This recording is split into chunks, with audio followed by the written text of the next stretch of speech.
네, 업종 테마 서바이벌입니다. 모이스탁의 홍은조 대표 함께합니다. 안녕하십니까? 네, 안녕하세요. 자, 앞서 한솔재지 이강희 부장이 이야기해 주셨는데 최근에 국제적으로 건축용 원자재 중에서 목재 가격, 럼버라고 하는 것이 상당히 급등하면서 제지업체의 그 원재료인 펄프 가격도 많이 올라서 네. 제지 쪽이 또 움직이는 것 같군요. 뜬금없이 겨울에 제지 그러니까 되게 이상한데 다 뭔가 찾아보면 이유는 있어요. 그죠? 네. 자, 그렇다면 지난주 유망업종 하셨던 것들 점검을 좀 해봐야 되는데 어떻습니까? 네, 일단 지난주에 음원 관련주를 제가 얘기를 했죠. 로엔, 소리바다, KT뮤직을 통해서 어떤 음원 판매가를 올린다면 전체 기업 구조의 영업이익과 매출 구조가 좋아질 것이다라고 했는데 그날 조금 약하더니 뭐 결국은 또 올라간 모습을 보여주고 있는데 음원값이 올라간다는 것은 글로벌 시장에서 한국이 제일 싸기 때문에 계속해서 2013년도에 미디어 정책 같은 경우는 신정부에서도 미디어 정책과 맞아 떨어지기 때문에 미디어 정책을 포괄적으로 한류하고 맞춰서 본다면 우리 그 포트에서 아마 수익이 나시지 않을까 그런 생각을 합니다. 네. 자, 이 과거에는 불법 카피, 이른바 짝퉁의 천곡 이래가지고 좀 많이 오명을 썼는데 결국에는 저작권법이 좀 강화될 수밖에 없는 것이 환경이고 그것은 음원주에도 영향을 주게 되는 것이죠. 예. 네. 자, 어렵게 창조한 창작물에 대해서 뭐 수익이 그 저작권한테 돌아가는 건 당연한 것 같고요. 그것이 이제 이 음원 업체들 사실은 뭐 음원을 제공하는 업체도 있고 중간에 뭐 통신으로 이게 하는 업체도 있고 그렇죠. 좀 많이 나눠져 있죠. 예. 네, 그것이 이제 영향을 되는군요.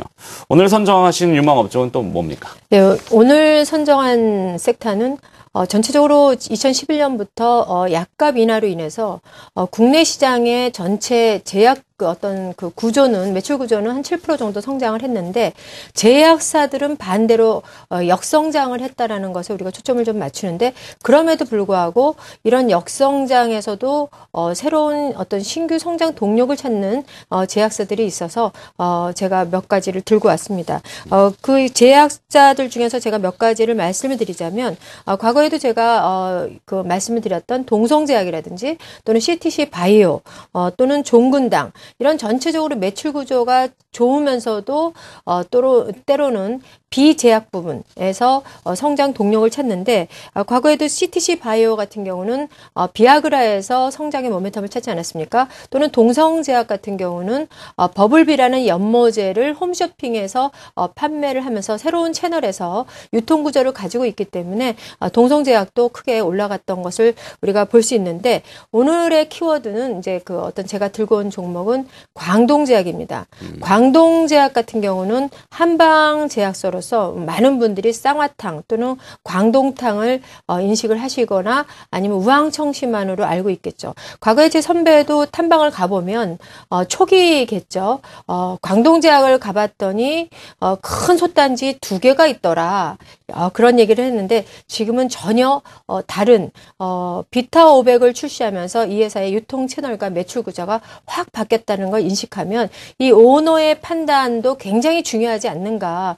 뭐 비단 이 광동제약뿐만 아니라 OCI도 그렇죠. 그래서 이 경영자의 어떤 그 날카로운 판단 이런 것들이 주식을 우리가 해석할 때 역시 하나의 또 어떤 기준점이 되는 게 아닌가 싶어서 제가 부연 설명을 했습니다. 그래서 이 광동제약 같은 경우 비타 500이 굉장히 매출 구조가 좋은데 거기에 따라서 또 어떤 2012년 12월 15일부터 제주도 삼다수라는 것을 어떤 새로운 매출 구조로 가져오게 되는데 작년 매출이 한 3,300억 정도 되는데 이 제주도 삼다수 매출이 한 1,000억 정도 예상을 합니다.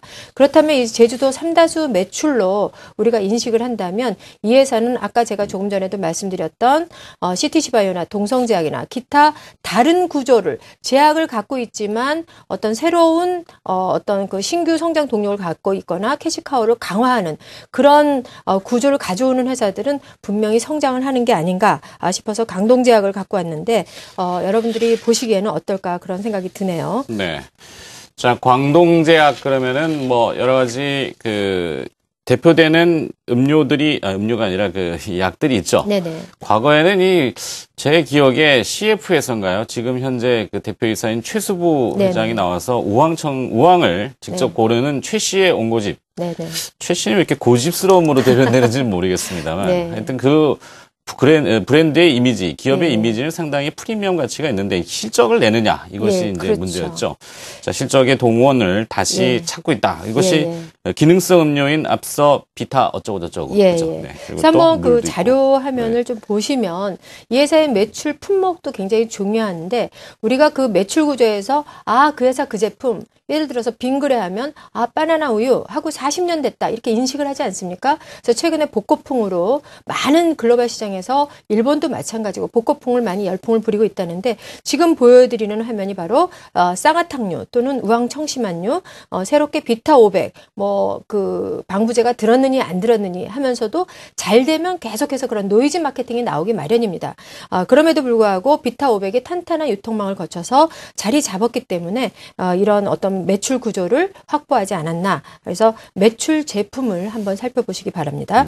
두 번째는 제약주들이 어떤 터닝 포인트를 가지고 있는데 이 회사 같은 경우는 아까 제가 말씀드렸던 비타 500 또는 최근에 그 옥수수 수염차 또는 헛개수 이런 식으로 계속 그 신제품을 개발하는 능력이 있는 회사다. 즉 자원이 되겠죠. 보통 이제 제약사들 같은 일반 제조업체들은 R&D 비용이 한 6% 정도 차지하는데 제약사들 같은 경우는 한 10% 정도 나옵니다. 하지만 신약을 개발할 때 어떤 R&D 비용이 15에서 20% 정도 차지한다고 하는데 이런 신제품, 제약부 외품에서 개발을 한다면 적은 비용으로도 신제품이 계속해서 나온다는 것은 이 회사의 어떤 경쟁의 노하우가 있는 게 아닌가. 그래서 제가 모멘텀을 보이고 있다. 2011년부터. 그래서 그런 모습을 보여드리고요. 2011년부터 역시 장사가 잘 되니까 이익 구조가 달라지더라. 기본이죠. 그래서 이익 구조가 역시 계속해서 10% 이상 올라가는데 어떤 물 사업, 싱가포르가 물에 대한 어떤 굉장히 강점이 있지 않습니까? 그래서 물 사업의 마진율은 우리가 생각하는 것보다 훨씬 크겠죠. 하지만 판관비나 고정 비용, R&D 비용을 다 빼고 난다면 이 회사가 10%가 넘어가는 7, 8%에서 10%의 영업이익률이 올라간다는 것은 광동제약의 현재 시가총액을 우회할 수 있는 동력이 되지 않나. 그래서 그런 걸 보여드리고 그러나 그 어떤 기본적인 지금 이제 물 사업의 매출이 한 1,000억 정도 예상하기 때문에 네. 3,000억 정도에서 제약 섹터의 그 매출 비중이 한 60% 정도 되는데 전체 4,000억을 된다면 비중이 당연히 줄겠죠. 30%로 다운되지만 전체 글로벌 시장에 굉장히 빠른 노년층 증가하면서 제약의 어떤 필요성이 강화되고 우리나라도 어떤 그 1인당 어떤 제약이 필요한 양이 점차적으로 커진다고 합니다. 바로 그 뒤에 화면이 바로 보여드리는 그런 화면인데 글로벌 시장에서 선진국의 어떤 그 개인당 판매하는 그 약의 비중보다 신흥국가의 비중이 91달러 정도 소요가 된다고 합니다. 전체 캐파는 한 200조 정도 되는 시장에서 선진국을 갈수록 제약 군단이 많이 필요로 하는데 신흥국가는 그만큼 성장력이 있다라고 본다면 향후에 파머징 시장에서 이런 어떤 경쟁력이 있는 제약사들은 분명히 어떤 신약 개발에서도 우월한 위치에 있지 않을까. 그래서 이런 파머징 시장 규모 캐파도 제가 보여드렸는데 올해 실적을 조금 더 부연을 해서 말씀을 드리자면 올해 한 400억 정도 예상을 했었는데 3,300억 정도 추정을 하고 있고 2013년에는 4,000억 정도 넘어선다면 현재 시가총액이 3,300억 정도 나오기 때문에 4,000억 정도 올라가려면 한 7,500원 정도 단순 계산을 해서라도 7,500원 정도 나오는데 그렇게 된다면 오버슈팅이 되는 부분이 분명히 나올 거라고 예상을 하기 때문에 이 종목이 안전성이 부여되는 게 아닌가. 그래서 광동제약을 여러분들한테 제시하는 섹터로 들고 왔습니다. 그렇군요. 자, 불과 한 20년 전으로 기억됩니다. 돈 주고 물 사 먹을 줄은 몰랐어요. 그죠? 그렇죠. 환경이 변하고 환경이 오염되니까 이상기후가 나오고 네. 가뭄이 나오고 네. 그러니까 이걸 정제하는 기능도 있지만 물을 이제 사 먹게 되는데 그렇죠. 물에서 좀 더 발전된 기능성 음료들, 그렇죠. 옥수수 수염차, 그렇죠.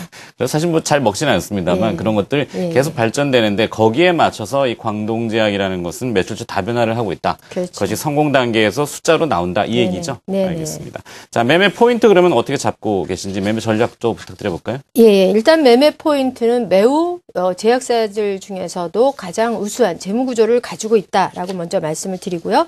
또 하나는 꾸준한 영업이익률이 이 회사의 어떤 성장 동력이 된다라고 말씀을 드리고 추가로 비타500이나 이런 개발을 할 수 있는 어떤 아까 제가 말씀드렸죠. 쭉 안정적이고 캐시카우 역할을 계속해서 하는 품목들이 나오기 때문에 여전히 영업이익률이 순환이 될 것이다 라는 거 하나를 말씀드리고요. 또 하나는 주가가 올라가면 모두가 다 해피해지는 구조가 되고 있는데 최근에 기관 동향이 굉장히 가파르게 들어오고 있다라고 우리가 기준점을 예상을 할 수 있는데 그런 것들이 이 회사의 키워드가 아닌가 또는 키포인트가 아닌가 그런 생각을 하고요. 이런 기능성 제품들이 꾸준히 계속 나온다면 헛개수 같은 경우는 숙취에 아마 맞는 기능성 음료 같은데 이런 것들은 고마진입니다. 고마진 군단이 포진돼 있다는 것은 아까도 제가 말씀드렸듯이 영업이익률이 강화하는 10% 이상, 15% 사이에까지도 올라올 수 있는 가능성이 엿보이는 종목이기 때문에 이런 키워드를 잡고 여러분들이 이 종목을 한번 초점을 맞추시는 게 좋을 것 같습니다. 잘 알겠습니다. 자, 오늘 업종 테마 서바이벌 제약 업종 내에서 광동제약이라는 기업에 대해서 자세하게 또 들어봤습니다. 모비스탁의 홍은주 대표였습니다. 고맙습니다. 네.